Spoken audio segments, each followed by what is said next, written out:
Olá pessoal, boa tarde. Nessa semana nós vamos estudar a termodinâmica química. Hoje nós vamos iniciar o estudo da termoquímica com conceitos iniciais e medidas de calor.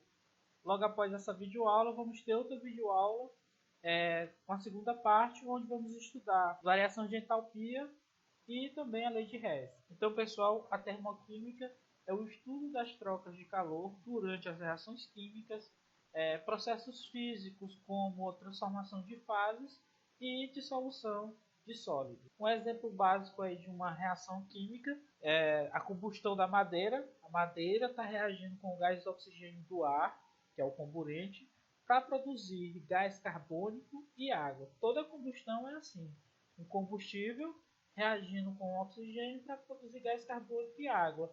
Além desses produtos, é liberado também muita energia na forma de calor. E a termodinâmica ela estuda essa energia, tá bom? Essa energia que pode ser liberada ou absorvida durante reações químicas. Para começar, vamos definir sistema. Sistema é tudo aquilo, o meu experimento, é tudo aquilo que eu tiro para estudo. Então, o sistema é o que eu estou estudando. Por exemplo, essa reação química num ambiente controlado de laboratório é o meu sistema. Então a gente tem aí um becker com água, esse aí é o meu sistema. Em volta de todo o becker eu tenho a vizinhança, que pode ser chamado também de meio ou meio ambiente. E nas paredes do becker eu tenho a minha fronteira. Fronteira é o limite entre o sistema e a vizinhança, tá bom? E esse sistema ele pode ser classificado em três tipos, de acordo com as trocas de energia e de matéria. Esse sistema ele pode trocar matéria, né, isso, pode trocar matéria e pode trocar também energia com o meio. Por exemplo, se você deixar esse becker aberto no ambiente, o que vai acontecer? Com o passar do tempo, ele vai absorver a energia do ambiente, vai começar a diminuir de volume, ou seja, vai absorver energia e trocar matéria. Então eu posso classificar esses sistemas como sistema aberto. O que é um sistema aberto? É um sistema que troca energia e matéria. Tá bom? Temos também um sistema fechado, que é aquele sistema que vai trocar apenas energia e não troca matéria. Sistema fechado troca apenas de energia, mas não de matéria, tá bom? No caso aqui, quando a gente fecha esse becker, tá bom? E aquece, o que é que vai acontecer? O becker vai absorver calor, vai começar a evaporar, mas como o sistema está fechado, a água vai chocar aqui com a tampa, vai condensar e voltar. Então não vai haver a mudança de volume. Esse sistema não está trocando matéria com meio, é um sistema fechado. E por último a gente tem o sistema isolado. Tá bom? O sistema isolado não troca energia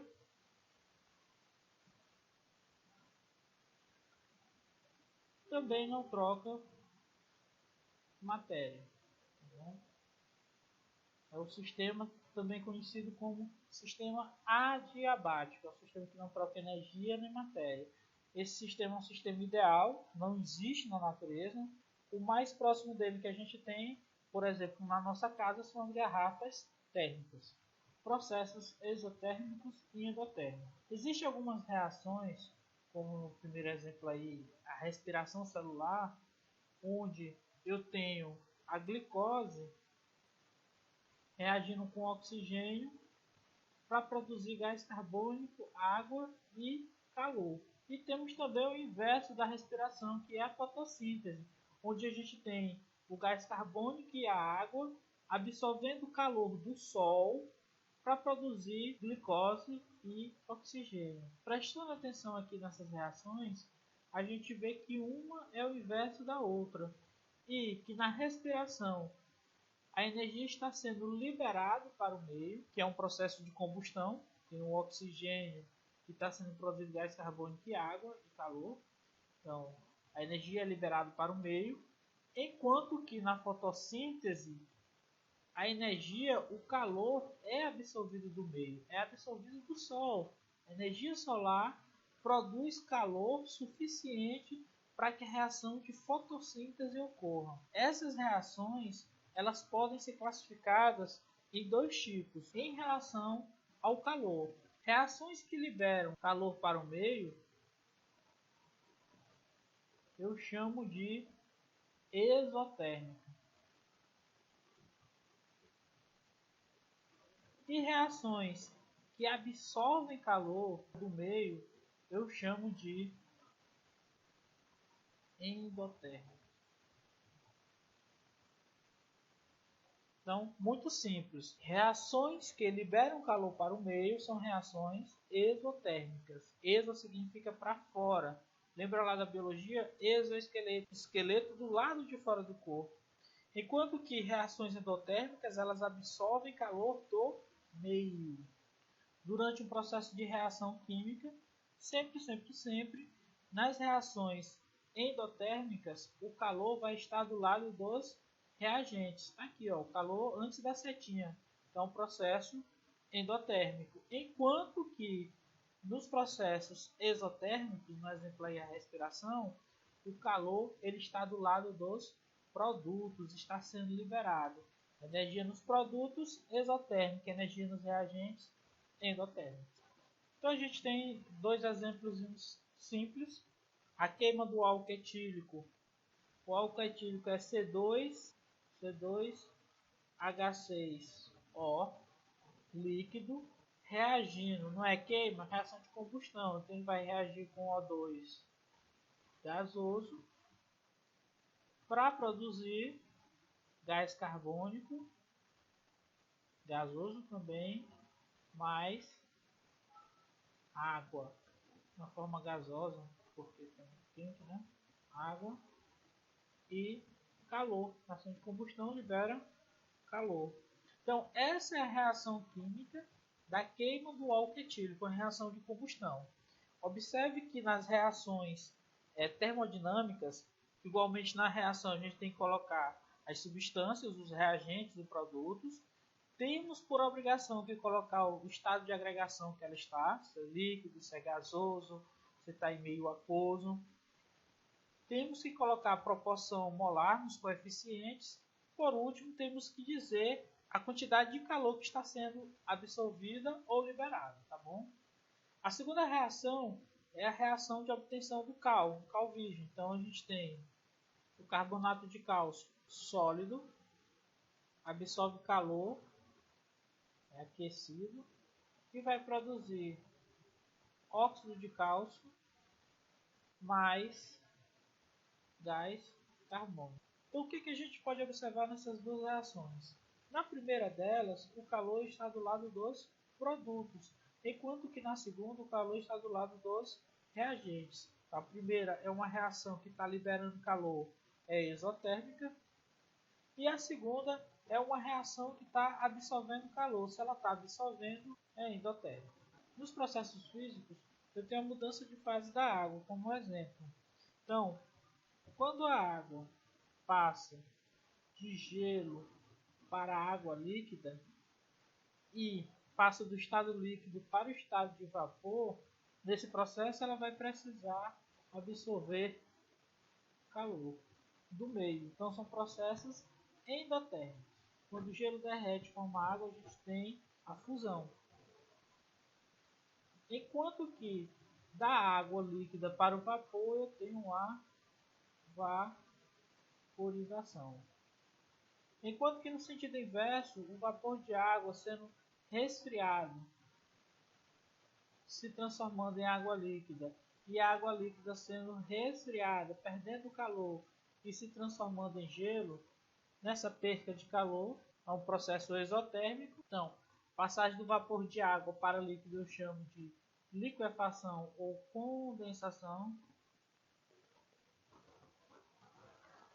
e da água líquida para o gelo eu chamo de solidificação. O processo de absorção do calor acontece naturalmente. Se eu deixar o gelo no ambiente, o gelo vai absorver o calor no ambiente e vai começar a derreter, a se transformar em água líquida. Se eu continuar a fornecer calor depois que todo o gelo derreter, se transformar em água, essa água vai começar a se transformar em vapor.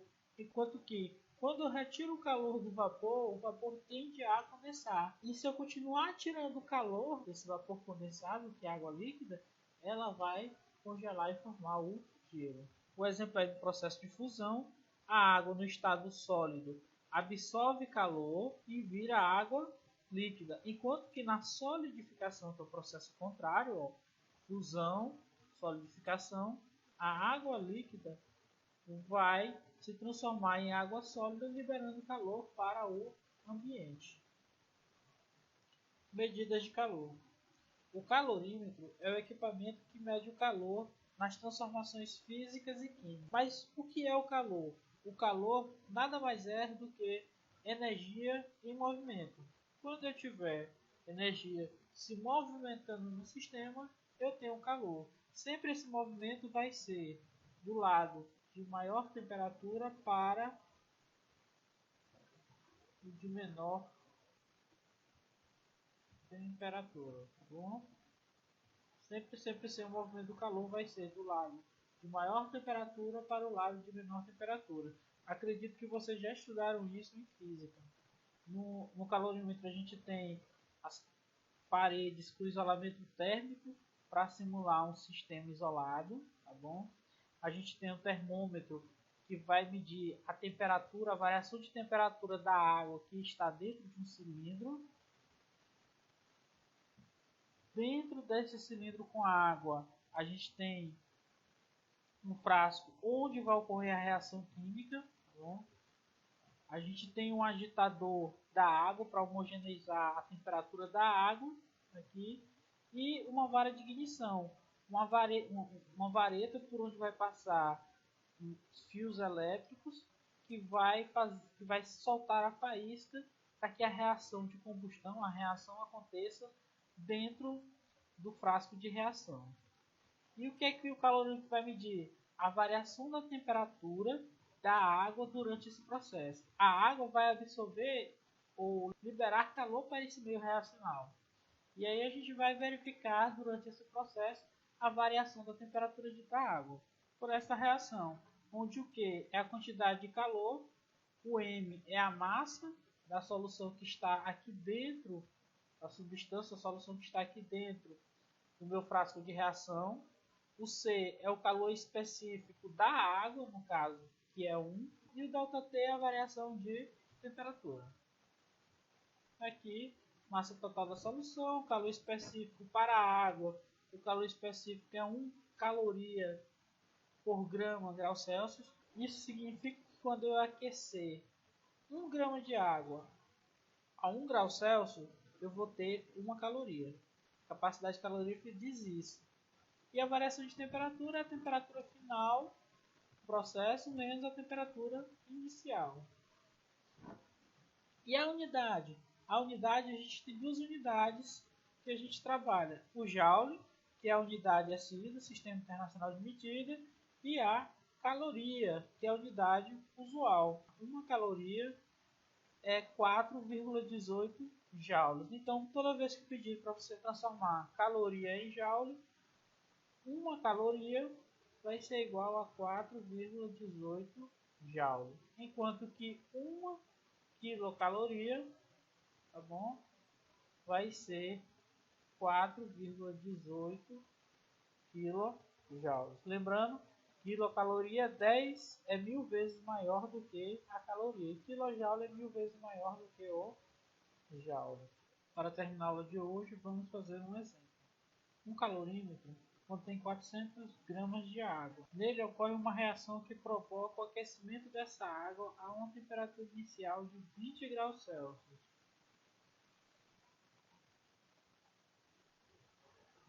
Até 70 graus Celsius.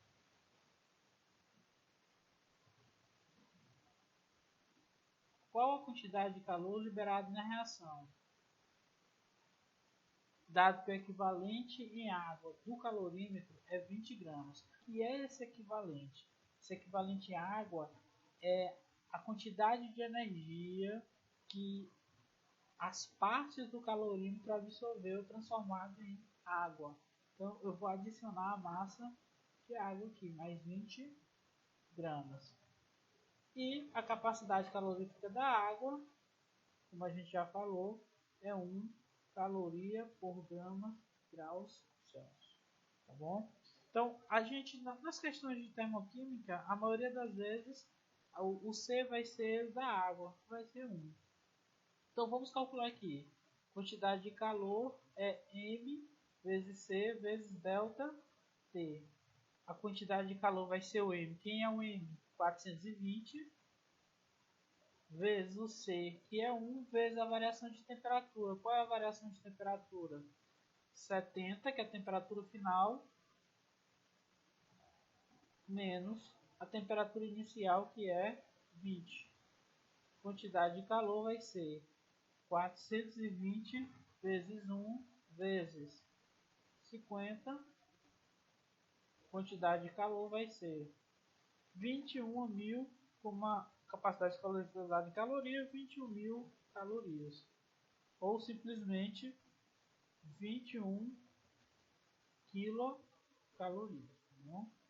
Ah, professor, eu quero transformar isso para quilojoule. Então a gente sabe que 1 quilocaloria é igual a 4,18 kJ. 21 cacau vai ser quanto joule? X vai ser igual a 87,78 kJ.